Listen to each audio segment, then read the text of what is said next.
Usa ka personnel sa Talisay City Jail girelibohan sa pwesto tungod sa gikatahong pag-facilitate nini pag-sold sa droga sa nasong jail facility. Siluan meron din sa exclusive report. Atol sa gipahigayong simultaneous Greyhound operation sa tulo ka mga jail facility sa Metro Cebu kaghapon sa buntag, bugtong sa Talisay City Jail lang gikatahong may nakuhang mga kontrabando.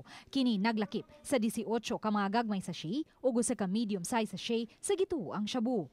Gisulod kini sa box sa posporo o gitago sa kisame sa Cottage B. Samtang sa mao gihapong cottage, may nakuha usab nga cellphone nga gibutang sa daw improvised nga bulsa sa tsinelas. Apan way miangkon nga nanag-iya ni ini. Sa off-cam interview, gibutyag sa warden sa Talisay City Jail nga gikahibong niya nganong may nakuha na usab nga mga kontrabando, bisan pa man sa higpit nga seguridad nga ilang gipatuman.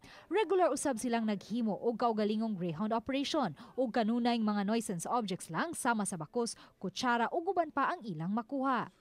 Subay ni ini, temporaryo unang ipahunong ang dalaw sa mga binilanggo sa Cottage B, hinuuntunan pa kini sa kadagkuan sa BJMP-7 kun hangtod kanus-a kini ipatuman. Samtang gibutyag ni BJMP-7 Regional Director Chief Superintendent Arnold Buenacosa nga sugod karong adlaw, girelibohan na sa pwesto ang usa ka Jail Officer 2 sa dakbayan sa Talisay tungod sa gikatahong Kalambigitan ni ini sa pag-facilitate nga makasud ang mga kontrabando sa bilangguan. Ang naasoing BJMP personnel duha ka buwan pa lang na destino sa Talisay City Jail. Lumutang kagad ang pangalan niya after that Operation Greyhound. Siya daw yung nagpasimuno or siya daw yung source nung nakuha namin kontrabando sa loob. So meaning siya yung nag-facilitate, sir, para makapasok? Yes, yan ang mga lumutang na informations. So we have to conduct investigation to verify and to validate kung totoo yung mga allegations na yan.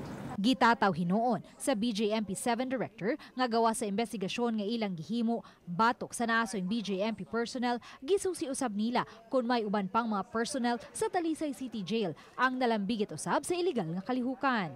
We have to relieve him immediately at Talisay Mildorm para magkaroon ng investigation kaagad sa mga kontrabando na nakuha natin sa loob ng selda. So in the meantime, dito muna sa regional office.